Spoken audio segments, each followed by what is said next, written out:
Hello. Hello, dear colleagues. Hello, good morning. Good morning, dear colleagues. We are almost ready to open officially the fourth conference of teaching and learning among ENLIGHT universities. But first, we need to do a quick check-in. And first question, who is for the first time in Tartu? Please stand up.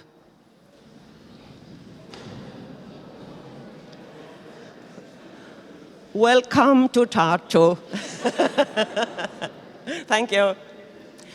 Now, people who have born in Tartu, or who have studied in Tartu, or who are now studying Tartu, please stand up.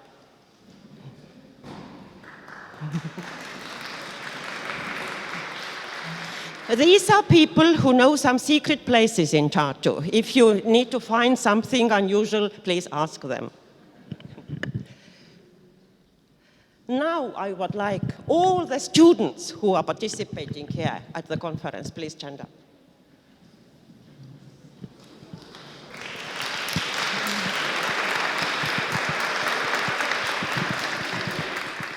We are really happy that we have so many students here, because yesterday I noticed that the best questions ever asked are by students. So now, Basque University.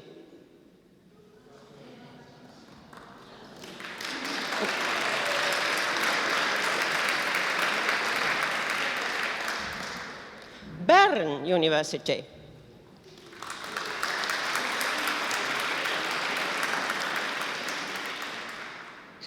Bordeaux.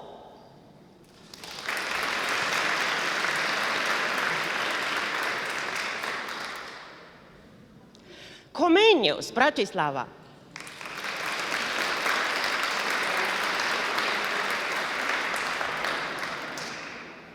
Galway.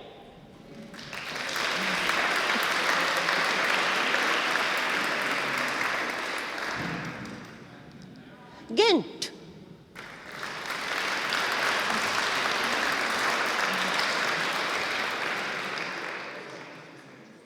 Göttingen.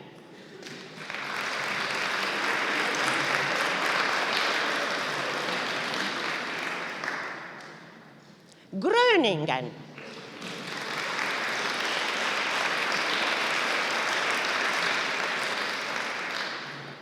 Tartu.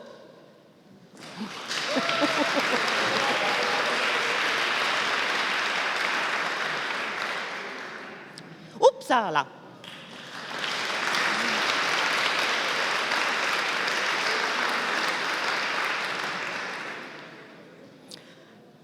Now, please stand up, all the people who think that they know everything about creativity and innovation. Okay, that's a good starting point. So now please stand up, people who would like to know more about the colleagues' experiences when enhancing creativity and innovation.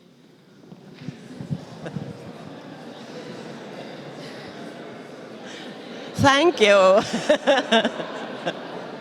It seems to me that we are ready for the conference, and I give word to Aune for official opening. Yeah, okay. Yeah, if opening has to be official, I have to stand here to make it more official. Ladies and gentlemen, dear friends and colleagues, welcome to Estonia. Welcome to Tartu, and welcome to Tartu University, and welcome to the ENLIGHT Teaching and Learning Conference, Innovation and Creativity in Higher Education. I am Aune Valk, the Vice Rector for Academic Affairs of this university, and I'm very honored to open this conference and send you greetings from Rector, who is in Japan at the moment, unfortunately. We had yesterday a very fruitful day already, and a very fruitful evening in the Barge Hall. So it's even a little strange to open the conference that already started a long time ago. But But better late than never, as we quite often say here in Estonia. Thank you for coming to Tartu.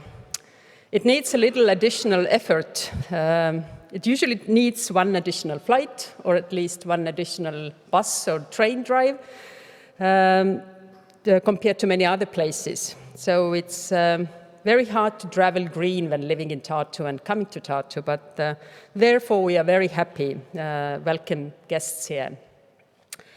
As one of the colleagues who is in Tartu for the first time said yesterday, and what is also said by many of our international students, it may be hard to get to Tartu, but it's also hard to leave from here.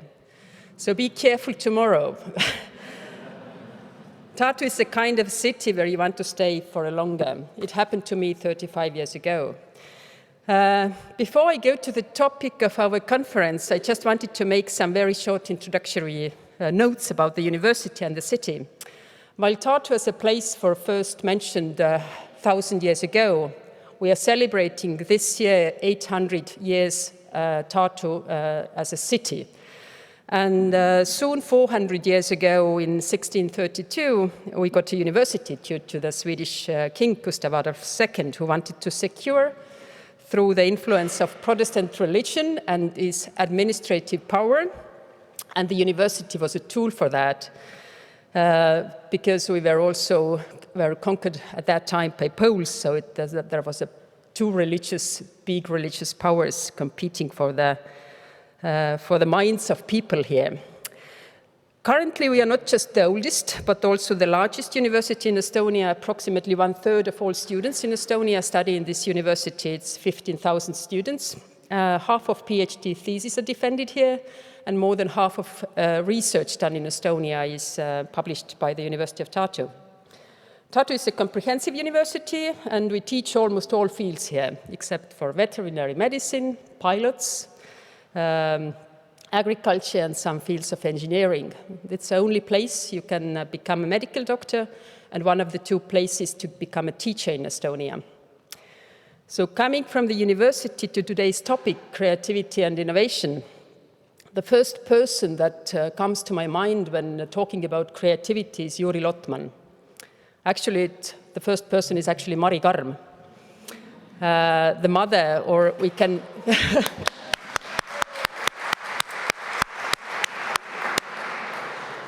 Or we can even say a grandmother of developing teaching and learning here in this university. Mari is very well known for her creative approaches and innovation in teaching, and not only in teaching, but also in living. So you never know what will happen next. But back to Lotman. Not too many universities in the world teach semiotics, the study of signs and symbols, and their use or interpretation. Due to the School of Semiotics established here by Juri Lotman, Tartu is certainly one of the unique places. The birth date of the School of Semiotics in Tartu is considered to be 1962, when Lotman came from Moscow and established here the Tartu-Moscow School of Semiotics. Lotman's work transcended traditional boundaries, exploring the intricate relationships between language, culture, and communication. He viewed culture as a dynamic system of communication, constantly evolving through the interaction of different languages and symbols. This perspective encourages us to see creativity as a dialogic process, where the exchange of ideas leads to cultural and intellectual growth. Creativity was one of the central concepts in his studies. Creativity is not merely the act of producing something new, but its ability to perceive the world in the new way, to find hidden patterns, and to make connections between seemingly unrelated phenomena. Creativity is not, in his view, not just an individual quality, but can extend to the whole society. This is because in order to see the connections, you need to know what is being connected. You have to very well know the culture in order to connect it to the other cultures. Take artificial intelligence, for example. There has been much debate about how creative large basic models of language and visual creation are. Can they only be creative based on existing cultural material? According to Yuri Lotman, who passed away 20 years ago and never see these large language models, they can be. According to his definition, cultural innovation always results from the mixing of two genres, but in such a way that both bring their own so-called memory system, and the tension between these systems allows to communicate and understand something completely new. Lotman considered creativity also very important in teaching and teacher training. He saw that good teaching can only be achieved through very thorough training of teachers.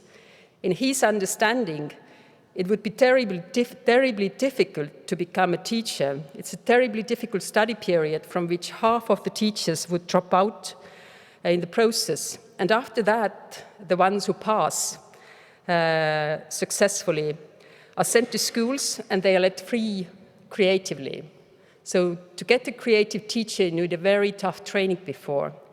Lotman considered it important that students are educated through the personalities of strong teachers and not by following uniform educational policy. I truly think that ENLIGHT Alliance, with all our different cultures, is a place where it's not easy to learn and to develop and to cooperate, but with our differences and our willingness to learn from each other, it has a huge creative potential. I wish us all persistence, not just for today and tomorrow, but for the years to come, to use this potential in most creative way to make some great things to happen. I wish you a good conference. I wish a big success to the ENLIGHT Alliance. Thank you.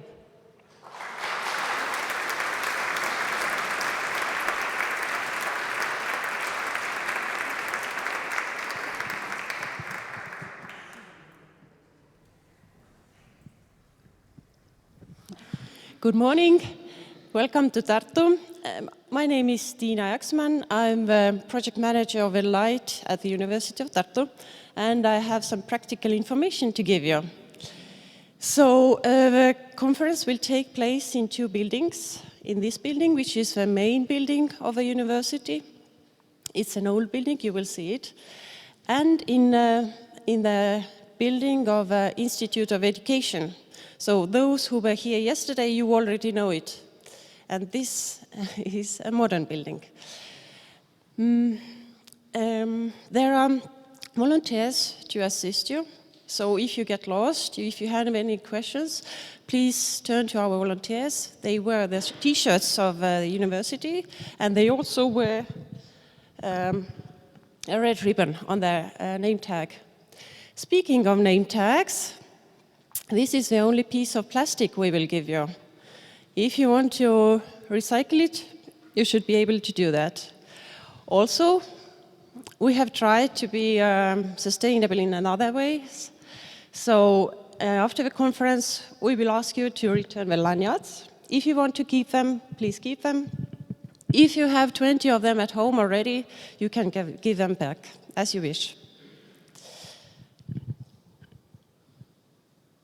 Yes, so after me, there will be our first keynote speaker. And after the speech, let's be very compact and go outside the building, the main entrance, and make a group photo.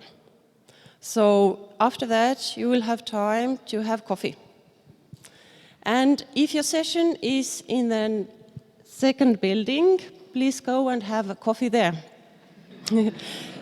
As I said, it's an old building here. 200 years ago, the people didn't know that we would have 200 people who want to have coffee at the same time. So it's better if we distribute ourselves between two buildings.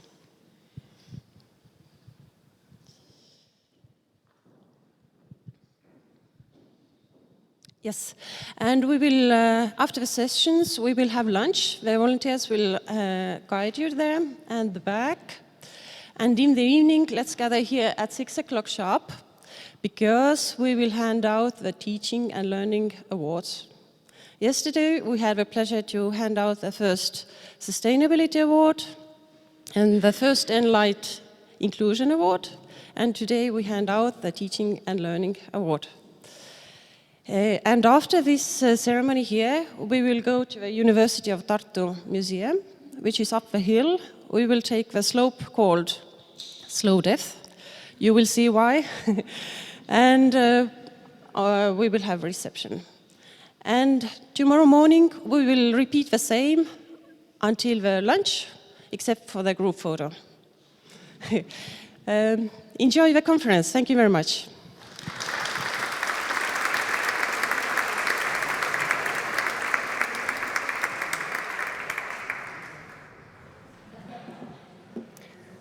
Dear all, it is my pleasure to introduce the first keynote speaker for this Tartu ENLIGHT Teaching and Learning Conference. My name is Häme, and I'm the head of the Teaching and Learning Center here at Tartu University. My first experience with ENLIGHT was last year in Bordeaux, where I have to say it was a couple of degrees warmer than it is today here in Tartu. But still, I think it's the sort of best time to be in Tartu because you get to experience a really lovely autumn. Yesterday we were lucky, we got a little bit of sun, and you can see a lot of the colorful leaves. The main organizer of this Tartu ENLIGHT conference, our brilliant Mari Karm, told me to keep my introduction light and funny and maybe throw in a couple of jokes. But I suspect what Mari doesn't know is that I don't know any good jokes. But what Mari does know is how to get brilliant keynote speakers. So this is how come we have Laura-Maija Hero from the Häme University of Applied Sciences from Finland here with us today. And she is the principal research scientist at this university. Now, usually when somebody introduces the keynote speaker, they will start by saying that, me and the esteemed keynote speaker, we go way back and we already met back in the 1990s or something, and then share some cute story about their mutual experiences. Well, I met Maija for the first time yesterday at a workshop. And even though I don't have any cute stories to share yet about our mutual experiences, I instantly knew that I liked Maija very much, and I really appreciate her refined sense of humor. So there are 5 key words that I picked up yesterday that I think characterize Maija. 1 is research, 2 is innovation, 3 is coaching, flowers, and lightning. There are also 5 key facts that I think I need to share with you about Maija that I found out yesterday. 1, she was once a piece of puzzle in the Nokia marketing team. 2, she likes solving the real problems of the street, and she takes RDI, research, development, innovation, very seriously. So seriously even that she has put the L into the RDI, making it RDIL, research, development, innovation, and learning. 3, she is a person who is okay with sharing her personal phone number with colleagues and encourages them to phone her up and talk about potential collaborative projects. Fact number 4, at university where she studied aesthetics and arts, she did a lot of reading, writing, and drinking Slovakian beer, not sure in which order. And number 5, her favorite word is yet, as in learning what is not yet there. And this is a reference to the title of the book that she may or may not have forgotten to return to the university library. So Maija is definitely somebody who represents both sides of the academic coin. She's both a practitioner and a researcher.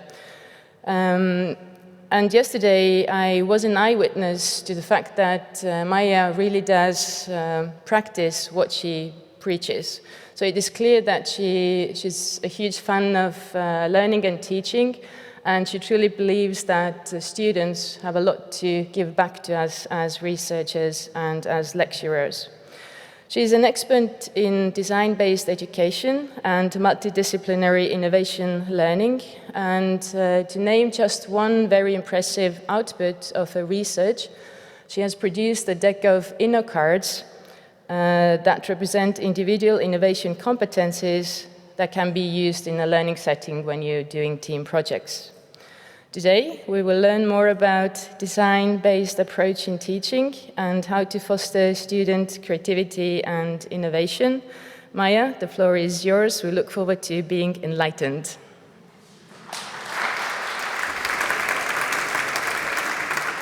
Oh my God, oh my God, oh my God. Hello everybody, my name is Maija. I come from Finland, and you guys know our president, the new one, Mr. Alexander Stubb. He always has 3 points, but first of all, he always takes a photo of the audience. So let's do it.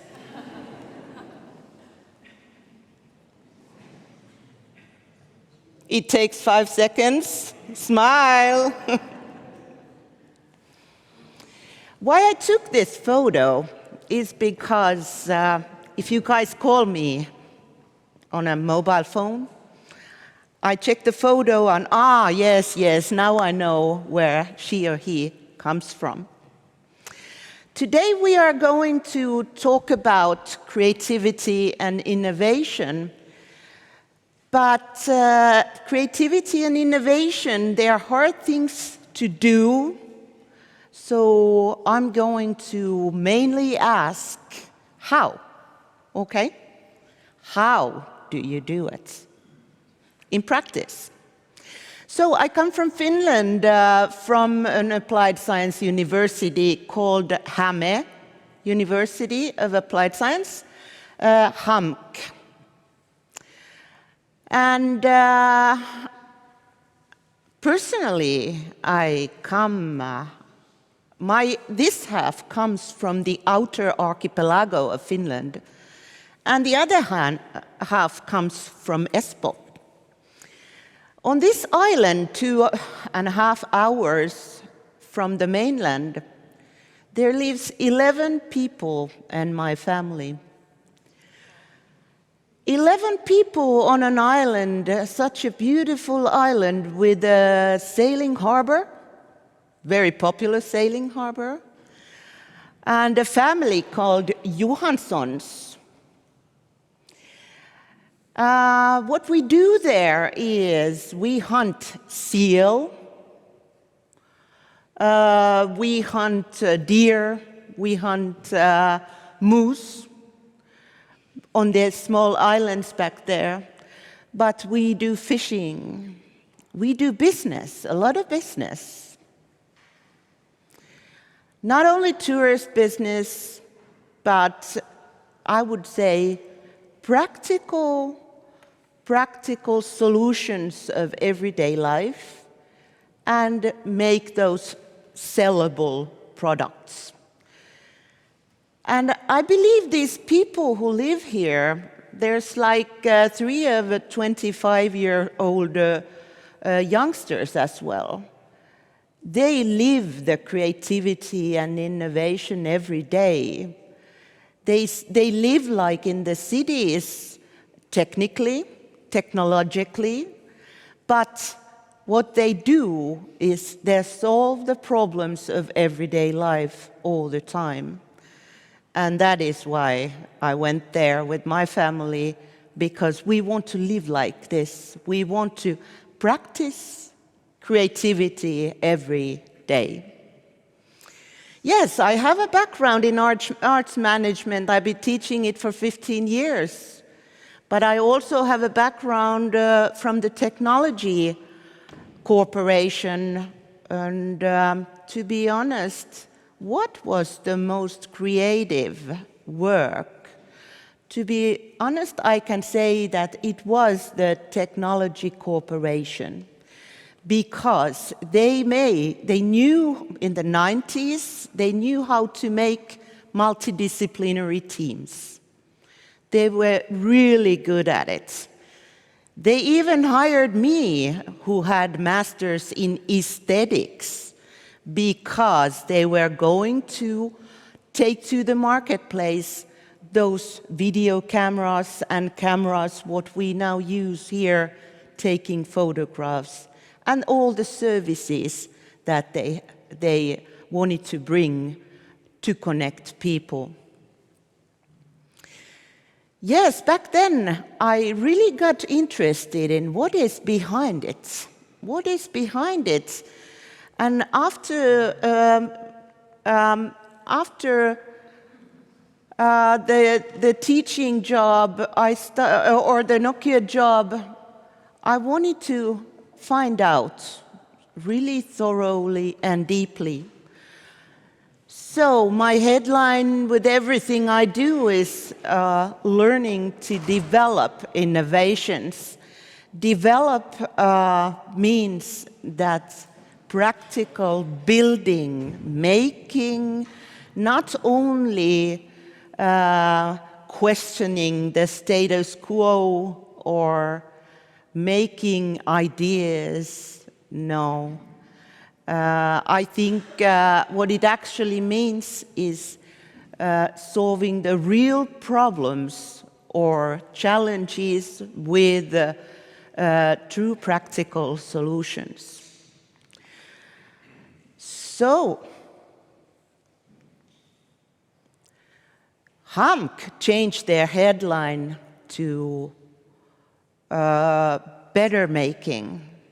So everything we communicate out from our university is better making. We are better makers. We do it one spoonful at a time. Luckily, we have multidisciplinary education. It is possible to do it also because we have changed the strategy to design-based education. Look at us. We are over 100 kilometers from Helsinki. Well, I live in Helsinki, Espoo, near Helsinki, and I commute there. Everybody else, almost everybody else, commutes there too. Why is that? We need a place where everybody wants to be. There is a beautiful castle, there are beautiful lakes. It is like an inviting place for people who want to co-create together. We did a small research. We asked the students, what is important really in your education? 68% said it is very important to be able to influence major real-world issues. And how we do it, we are not alone. We also have a European university called RUN European University. And we work together with these guys here. We are now in the second round. And we think we are the pedagogical know-how in this team. So we are trying to help Europe in its competition towards China and other continents, but we are also trying to help Europe in becoming more practical, solving real-life problems. In practice, we are destroying the walls of the universities. We are ripping them down. We are bringing the universities in contact with the real-world companies, real-world people, inviting these real-world people inside the university, thinking that, yes, we have very nice meeting areas, very nice rooms to orchestrate the joint collaboration. Okay, today I'm asking why multidisciplinary education is necessary for innovation. What are the individual innovation competencies? What are the pedagogical processes? We all think we know this. We have an idea, yes, but we also can have tools or practical knowledge about it to apply. Yes, design-based education, that is a topic today. And what are the effects on student learning? And for the management people here, you might want to measure the impacts, regional impacts. Okay? So these all topic, I will hand out some models to you, but they are tested in practice, so they should be okay. We all know that the problems become more wicked every day. And look at Rittel and Weber from '73. That is actually over 50 years ago. They already then declared that we have wicked problems. Have we done enough to solve them?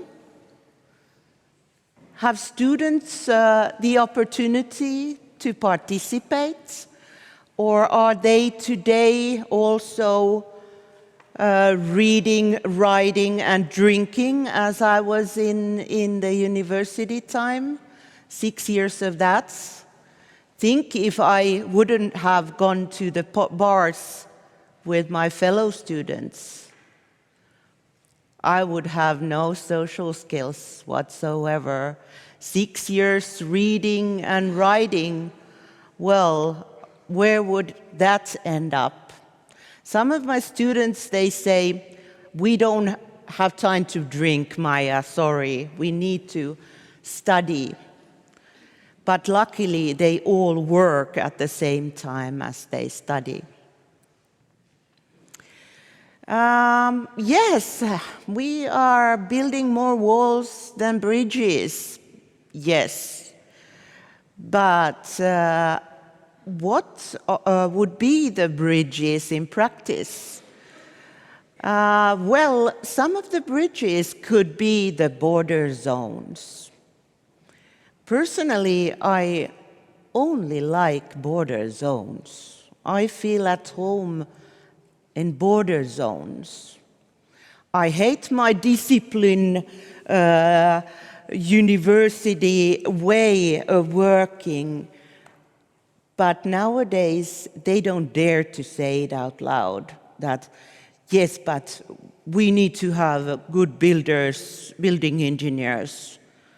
Well, what is a building engineer doing actually? He's meeting the client who wants to have the house built, right? He plans it together, hopefully, with the healthcare personnel to get a healthy house, right? Hopefully. He maybe listens and meets the actual inhabitants of that building.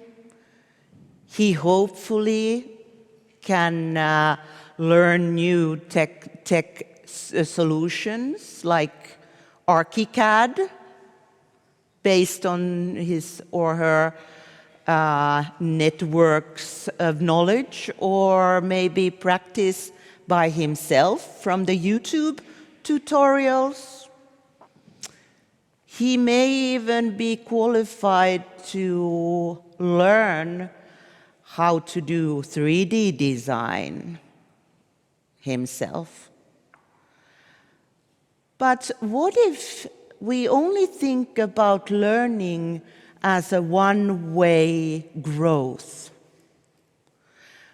in the university, we should also think how you would mold these people so that they get practice during the university time in the safe environment, helped by other people, helped by the teacher coaches. We should let them practice also something else than reading, writing, and drinking. Yes, it's a political agenda in Europe. We see it. We get money if we do it accordingly. And it started 2012. We all remember that. When I started my research and spoke in conferences as a young PhD student, I started by defining what is an innovation. If I had 15 minutes to give a presentation, all that time I had to define the word, this single word. Because the whole audience was like, no, you cannot define it like that. Why are you bringing this word to the lecture halls of university? We are here to teach people. We are not here to make any innovations. Maija, you don't belong here. Go back to Nokia. It's the corporation's job to do it. I was scared. It scared the hell out of me because I realized that the universities were not at all ready. And I realized that this politics had just begun and there was a lot to do in practice. And that needs to be based on research. Oh, sorry about the sausages, the purple sausages here. It's our new brand. You don't have to read it. Actually, I love the brand because it shows that it's bringing everybody together to solve these problems. Yes, even the Finnish government, they had made a wish to the Santa Claus, and they want to change Finland so that it is an RDI country.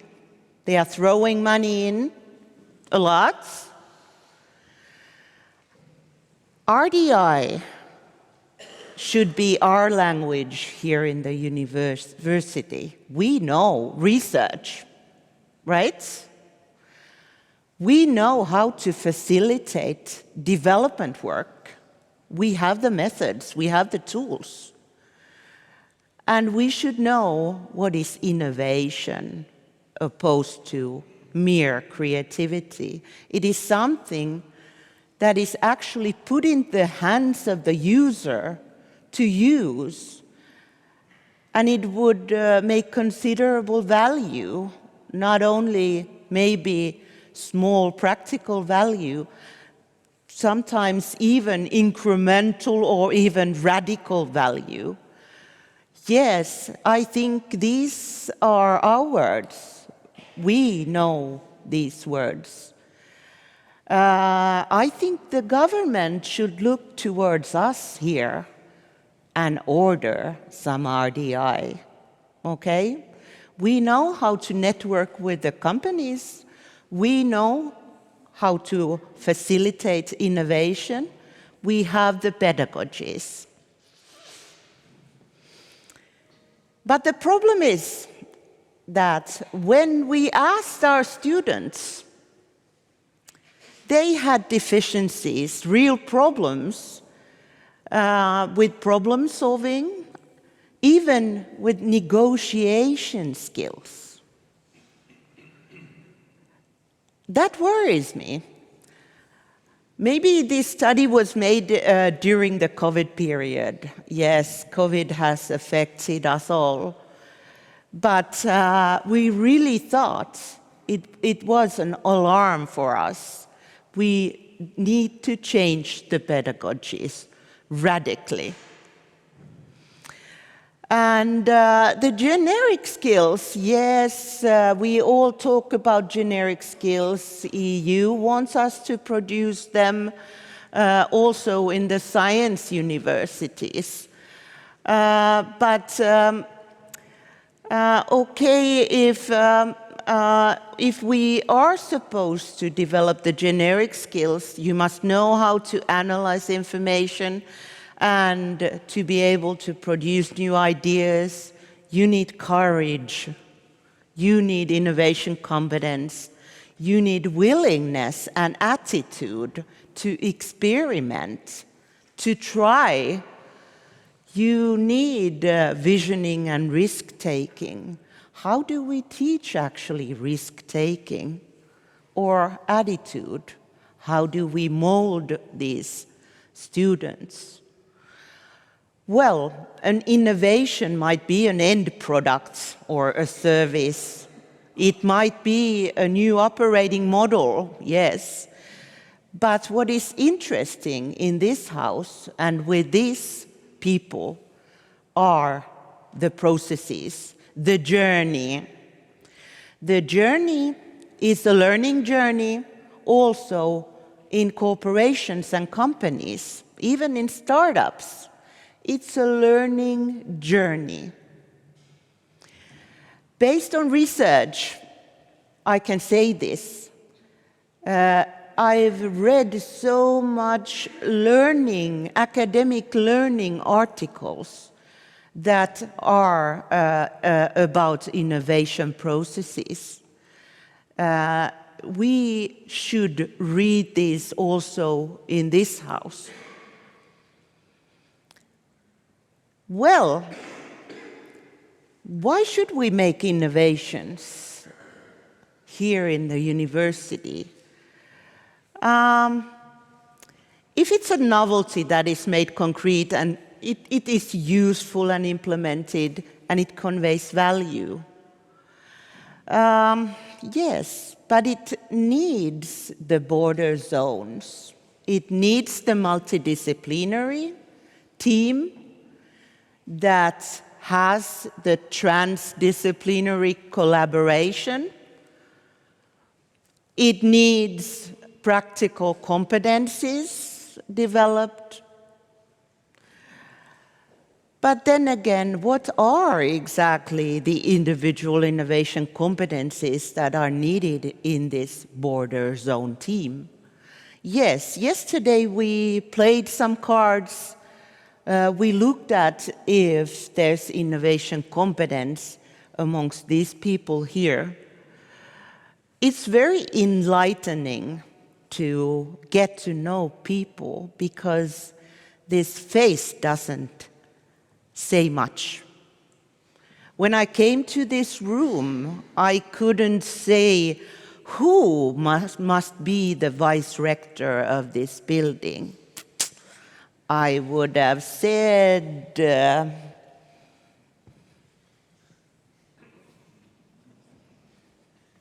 vice rector type, Mihail Mikko, vice president.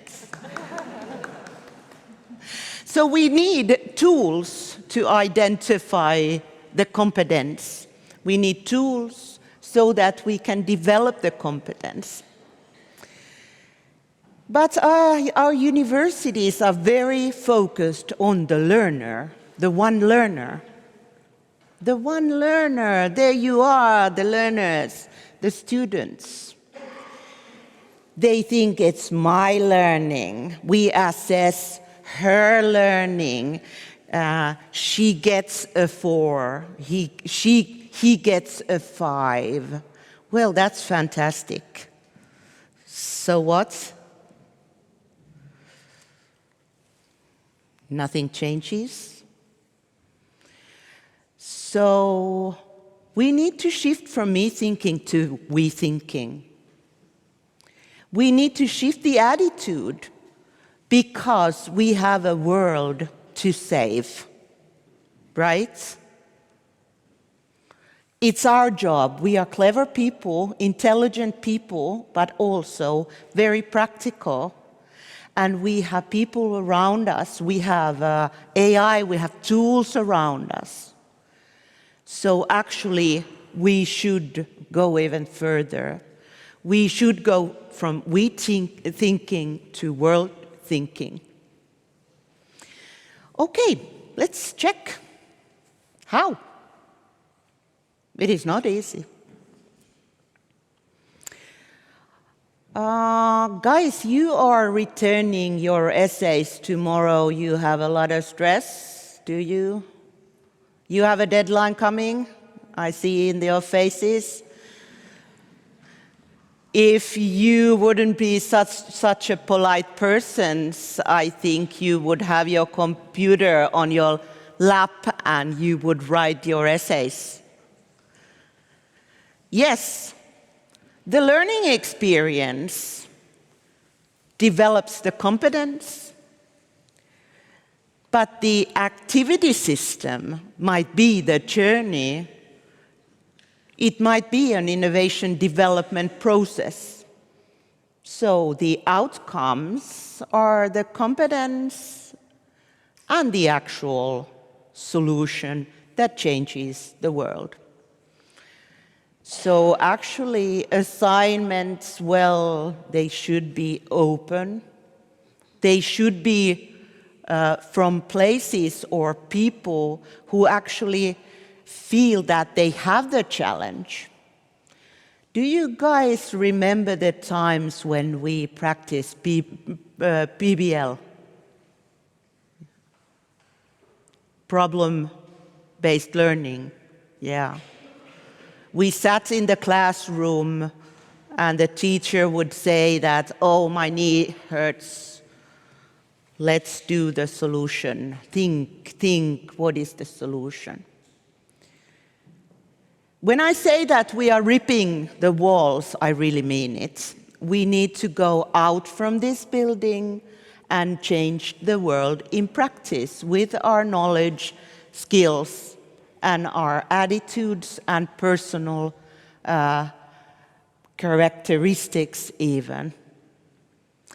And why we should return those assignments to the teacher to evaluate?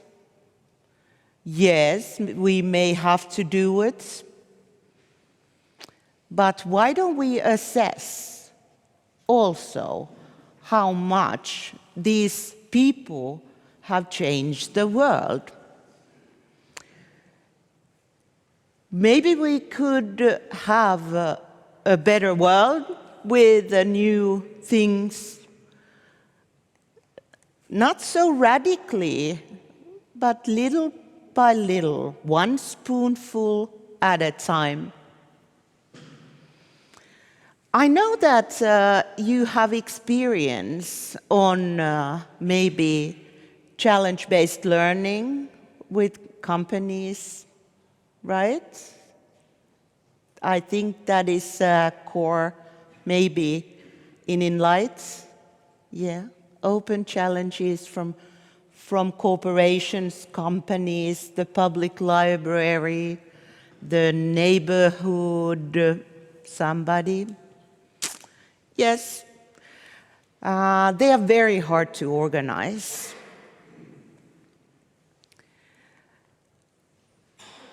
In Finland, we've been doing this for a long time. We have lots of pedagogies, and all of these pedagogies are such that they all these people thought that they invented it. And that's the best of it.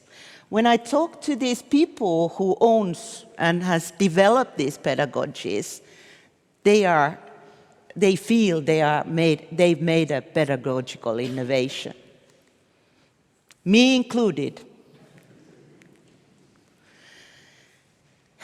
Yes, For example, I've worked in the biggest applied science university for 15 years in Metropolia, cultural management, teaching. But 80% of my salary came from EU projects, ESF projects, for example, Erasmus projects. I used that to integrate in my teaching. I was a learner, developer in EU, and I integrated everything in my teaching. So actually, I facilitated the innovation work together with my students and the core target groups. They could be professional cultural managers, they could be people, workers in working places, and so on. And I realized that actually it is tough to change the curricula and the way a university operates. So what we did there is that we put to every single student curricula, we put a multidisciplinary innovation project, 10 credits in the second or third year, so that we could guarantee that they have together time from different disciplines. It worked quite nice. The teachers, they shouted out loud that they hate it. The teachers did everything to make it go away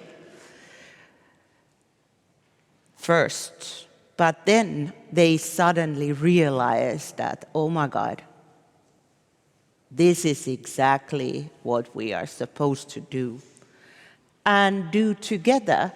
So there was a big attitude change also with the teachers. They learned how to cooperate, these teachers. They learned how to teach together or facilitate these projects together because they valued that the more senior in innovation could have offer the tools also for the novice teachers. So actually it's all about practical tools. How to do ideation processes, how to prototype, how to test the prototypes. We have practical tools. How to do the futures thinking. It was only about that. When we put those tools ready for all teachers in Moodle, they could just copy-paste the Moodle.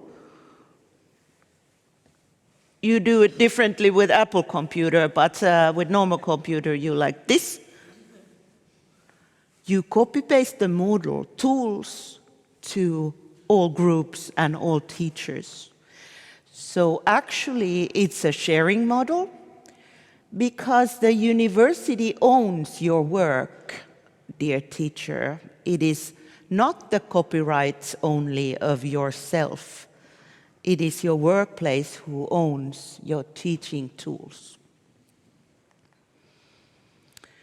Yes, these pedagogies are based on socio-constructivist understanding of learning, the co-creation in the middle. We actually started this already year 12 when we made the modules phenomena-based, also in children basic schools. But that was 12 years ago. We should know better today. So we have a design factory at Häme. In the world, there are 41 design factories. Those are like separate entities, like small factories inside universities, where it is voluntary to come from different disciplines to work in multidisciplinary innovation projects. Well, that is nice that some people get to do it. Why don't we change the universities to be the design factories once and for all, and make it mandatory for all? So we are now changing the whole university for all students and all years to design-based education. If you know guys from NHL Stenden, they have done it already. It is not easy, but where we are at the moment, we are training our own teachers, we are walking the talk, we are creating pull. I'm an ex-marketing person, so that is how we do it. We create pull to do it. We make the teachers wanted, we make the students wanted, and we highlight the fact that they get to change the world. Our model is an ever-changing model. We design our design-based education via design thinking. So we change it as we go. And today we are here. So we think that the tools to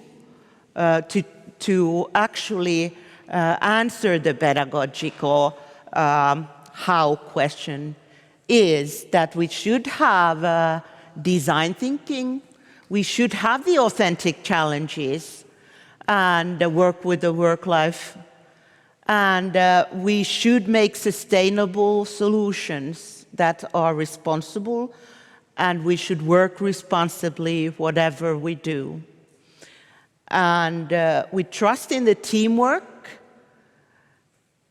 and we support the student agency. The agency is the actual molding of the student, because we take the power from us to student hands. And it's been very scary for most of the teachers, because all teachers would like to be like me now, standing here with a microphone,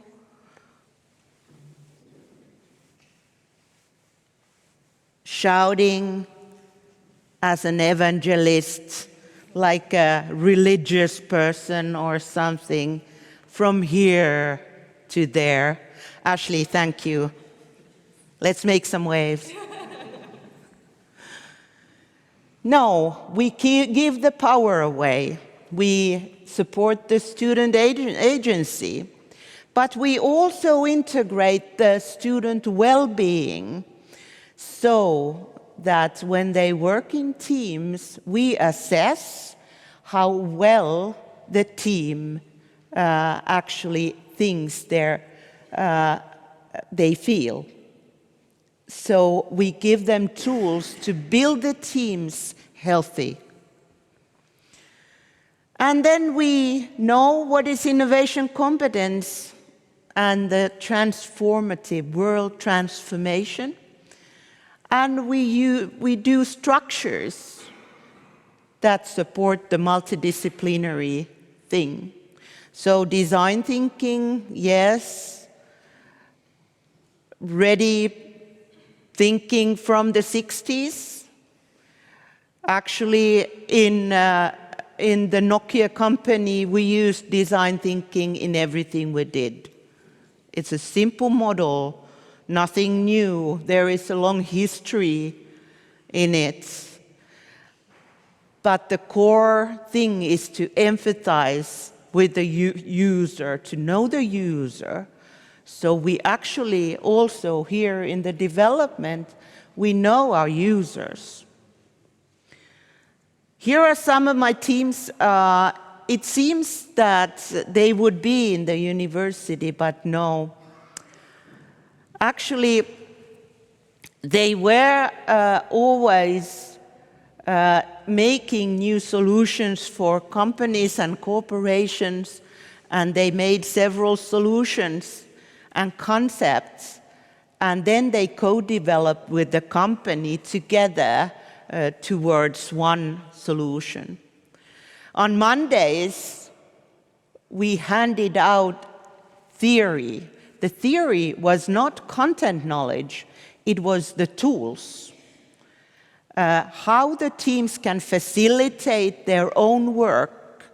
So actually, content knowledge today can be produced by AI, but the methods, processes, operating models, those are the actual content knowledge that we are supposed to give today in universities. Processes and practical tools, they have a very good transfer effect to the working life. So actually your students, you students, will directly go and change the world of work as well. One example was that we mixed the secondary vocational persons and higher education. And these people came from culture, health, and this young person in the middle, he was only 15. He was an Estonian person whose parents wanted him to study in Aune in Finland. Yeah, thanks. And the whole family moved to Finland. And this person, his name was Ulari or something like that. He was 15 and he had this hoodie on, hood on. And I asked him that, okay, you seem like a young boy. Where do you come from? Who are you? How do you like it here? I fucking hate it here. I would rather be sitting alone in woods, he said. I got scared a lot. Oh, the parents forced you to come to Finland and study here. It so happened that we got a challenge from Helsinki XR Center. And they had a problem because all the groups came from abroad to look at the XR solutions. And then, well, that is a practical challenge. How to offer something Finnish for them. It so happened that this team got this young boy so excited. They supported him and they grew the group so that he wanted to study Unity himself. And in 3 weeks, this guy came to school with a suit on. Ulari, nice to do business with you, Maija. I thought, oh, that was a real big change. He changed his attitude. He grew in 3 weeks because he was so important to the team. He could use the 3D game design engine. He'd never used that before, but he wanted to learn. So innovations are learning processes.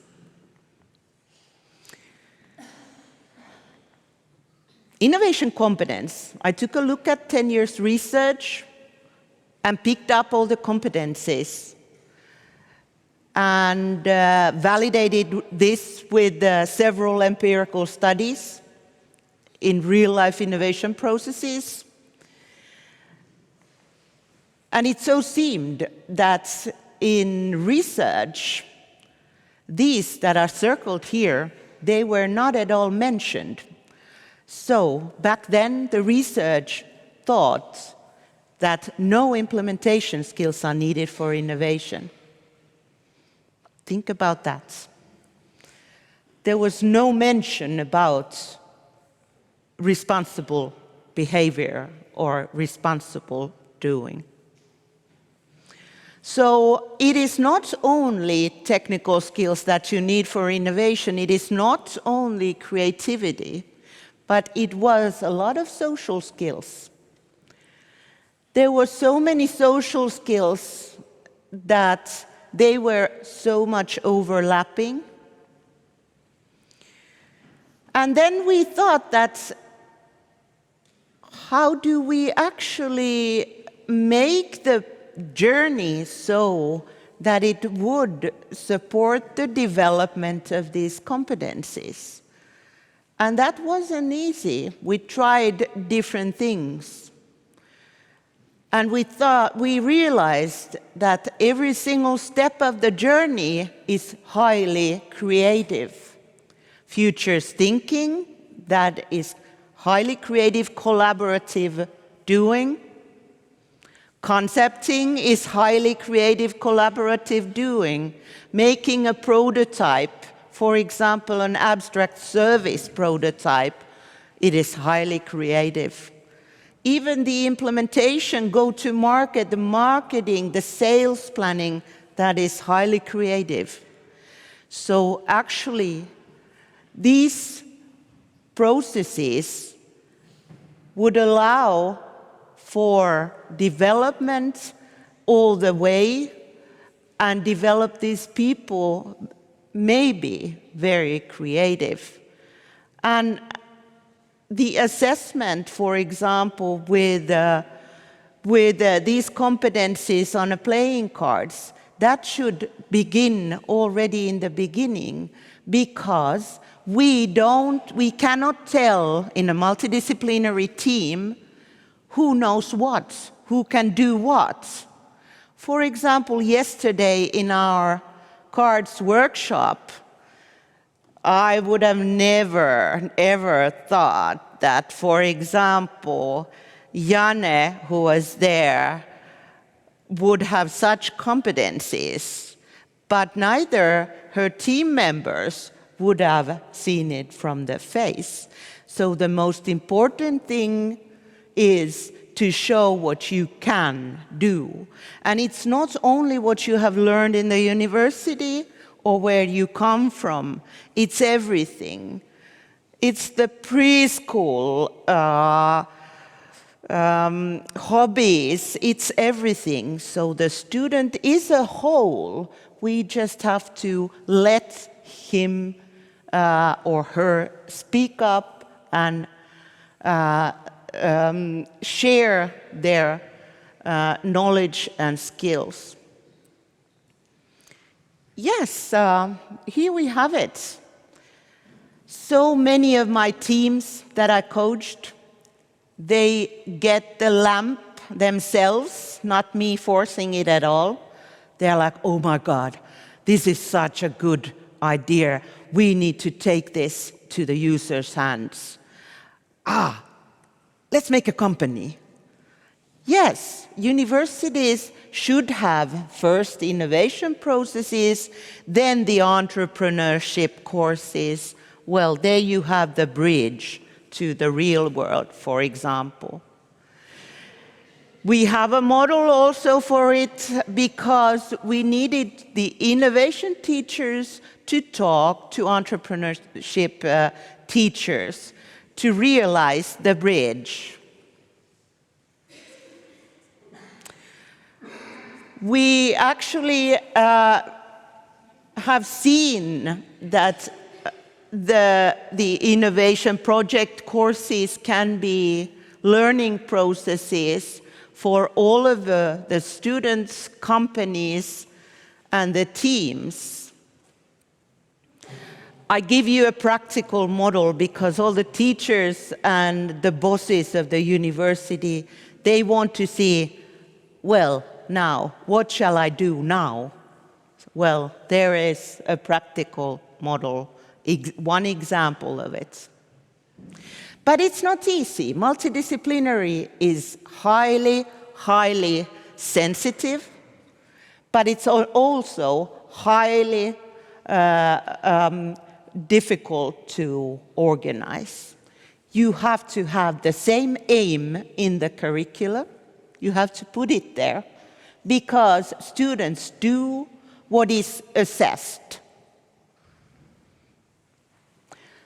So just put the innovation competencies in your curricula, then the teachers have to do it, and they have to know how to evaluate it, and then the students work towards it. Yes, the same timing, that is the worst. In Metropolia, it took 7 years to get the same timing. But then I called the vice rector, or the rector of Metropolia, and said, Rita, why don't you just send a message from the intranet that somewhere in Metropolia there is an innovation project going on all the time in every single module, and then the system will put the student groups there automatically. The management was scared, but they did it. Now it's possible. It's a simple, practical thing that you do in your system. You have codes for everything. You operate with the codes so that you would have the same timing. And then recruit teachers that have the other foot in the world, who know people from the area, who know the companies, who maybe worked in companies, who actually are very big networkers. They love the people around them. Then the student learning experience. Yes, they learned what are innovation processes. That was the content knowledge, the subject knowledge. They learned how to claim their agency. They took their agency. And they learned how to get through solvable conflicts and unusual situations. So these processes actually mold the person so that they are able to operate in new types of environments. They are able to cope in situations where they don't have an authority next to them saying what is the actual goal. And they were learning what is not there yet. It's a book I love from Mr. Yrjö Engeström from Finland. Go steal that from the library as well. It helps more the world that you have the book than the book sitting in the library alone. Content knowledge that is not specified in advance. Yes, it's very scary that the teacher won't know what is the content. The teacher knows how to facilitate processes and collaboration. And what happened was that a student says that, yes, I think I was the motivator in the team. Oh, I was not like, yeah, I'll take care of it because I can. Okay? So the students knew how to take roles so that they would learn all of them. So these are high leadership skills if you know how to facilitate a team for its best success. This is we thinking, this is world thinking. Yes, research, innovation, research, development, innovation, and learning. And when it's authentic, it is the answer to the Santa Claus wish that our government did. Well, they have money to do it. So Mr. Orpo and Mr. Stubb call here. If you want to do it together, they really need us. But there are different models to do it. It can be highly student-originated. It doesn't have to come from the companies, the open challenge. Why don't you facilitate it so that the students own the actual challenge? Or why don't you use ENLIGHT EU money to hand out the open challenges or your projects? Or it can be from the working life, the real life. There we have the businessman who offered the open challenge and who came, or where we went to his company to hear about the open challenge, and we've seen that they all stand naked. The students, they don't know in the beginning what they are supposed to do. Well, they ask the teacher, obviously. The teacher doesn't know. Not even the one who owns the problem, who actually is the user. We all stand naked in front of the open challenge.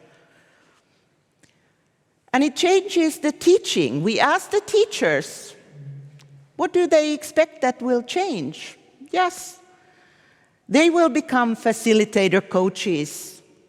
They will have more coordination towards working life. The teachers will work in teams. And the actual implementation of the course modules need to be organized differently. And there needs to be multiple ways of assessment. It is not enough just to make the 4 grade in the system. There needs to be a focus in the process, and it needs to be highly student-led so that the power is not on teachers' lap. And what they need, they say they need tools. Well, it is very easy to give them tools. Let's give it to them. Well, they say that they need mentoring, sparring, teaching, training. Yes. We are something like 7 people in Häme teaching these teachers, and we love it because it's an innovation process also that we really create the new ways of doing things. And they say that I need to change my attitude.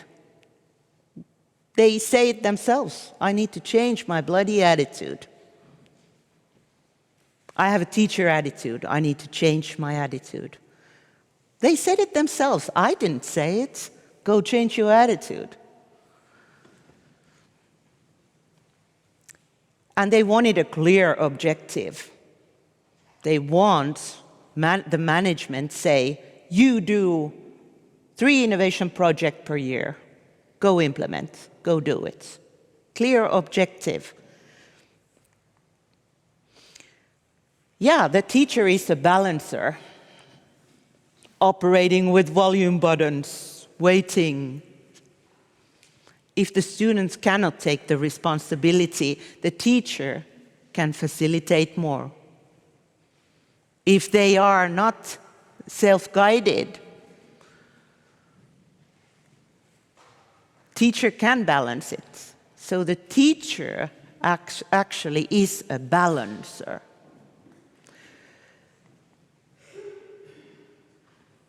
Let's measure the regional impacts.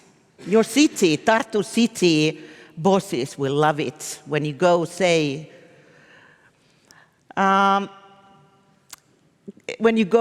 that this changes Tartu for better, or your home city.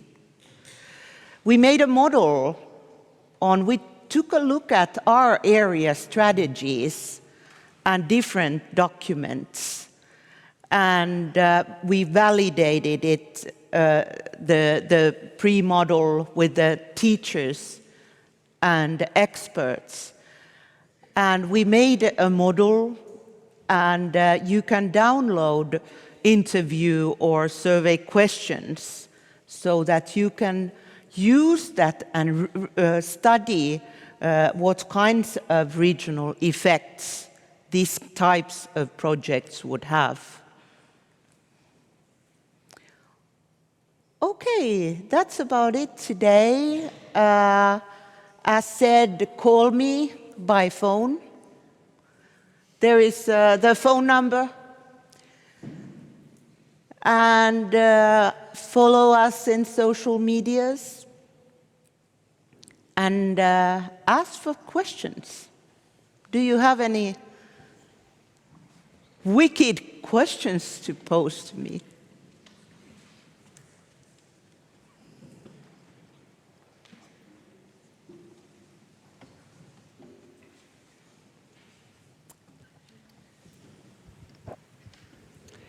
I have a wicked question. I'm a philosopher, and most of what I do is reading and writing, and I still think it's important to teach students how to read and write. And my worry is rather that this is about to disappear because of AI doing all the writing for us. So what do you think about that? That is a very good question. And actually, I'm a philosopher myself, specialized in aesthetics and Maurice Merleau-Ponty and Heidegger by origin. So actually, yeah, reading, writing, and drinking, that is the philosophy. But I think AI changes it. AI changes, especially on the tool side. You have more tools, and if a philosopher would philosophize and do it together, like we did it in bars, we didn't love the alcohol. We loved the way how we sat around a table and negotiated thoughts and actually did it together, the philosophy. So actually, I think philosophy by origin is highly creative, highly collaborative, and highly making the social skills and new solutions come to life. So I think there is a big opportunity to change the world by looking at the philosophies, even making new philosophies.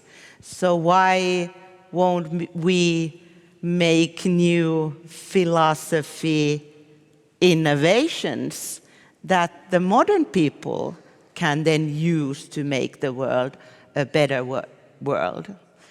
So I don't actually see a problem in this. It's more a how question, how you facilitate the studying of these people. So if I was a philosophy teacher, I would maybe say that, what are you doing inside? Go out, go find out what people think today. Maybe go cooperate. If somebody knows about Maurice Merleau-Ponty, somebody knows about Hegel, go discuss and maybe find somewhere the solutions, for example, for the ontological questions. For example, there is no real recipe. Use AI as a tool, I would say. Yeah, just to comment, I absolutely agree. Philosophy is not a solitary activity. It's something we do together. And another worry I have is that people, it's not just reading and writing, it's also this sitting together, talking to each other, drinking together. And this is what is disappearing as well, because the technology is changing how people relate to one another. We hide behind the screens and we don't come together anymore to sit and drink and look into each other's eyes. So this is something that really worries me. Yeah. So put in the university strategy how to build the climate of innovation in the university so that people want to be together.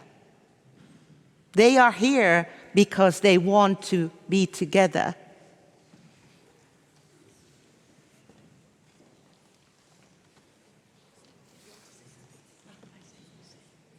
Thank you so much. It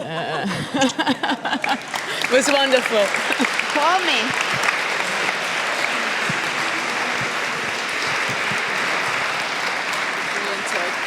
Thanks, Janne. You're so nice. Thank you, Maija, for these insights. And let's go outside now and stretch our legs and make a group photo. It's chilly, but if you can stand it, let's go outside right away.